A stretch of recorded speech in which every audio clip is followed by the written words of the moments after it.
大家好，继续和大家分享大肠经上的穴位啊。今天给大家分享这个穴位叫手无里穴，它在我们的这个肘横纹对应的这个点是曲池穴上3寸，大概是这个位置，大概是这个位置，你看这个位置，这个位置。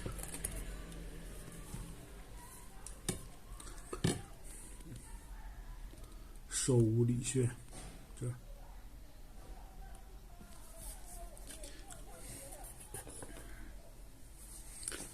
这个肘横纹，中点这个位置就是曲池上3寸，大概就是这个位置，这个位置，痛感很明显，这个位置痛感很明显。这个手无里对什么效果比较好呢？一般对这个肘臂的挛痛，再就是咳嗽，然后这个心下胀满，觉得这个地方胀，有胀的感觉，然后这个肋间神经痛，肋骨这一块神经有痛的感觉，再就是扁桃体炎，效果都很好。这个穴位一般我们也是用这个，我们的这个食指和中指这么点住它，这么拨就可以。或者用我们这个拇指也可以，用指尖这么点住的，对吧？这么拨也可以，痛感特别明显，有一种这个刺痛感，针扎那种痛就对了。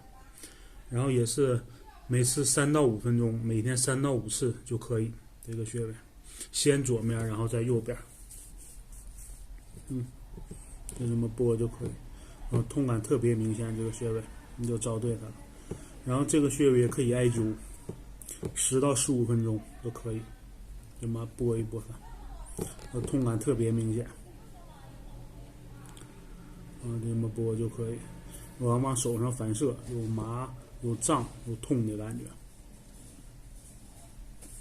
主要你就记得它就是对这个肘臂的挛痛、咳嗽，再就是心下胀满，就这块总觉得胀的，然后这个肋间的神经痛，就是肋骨的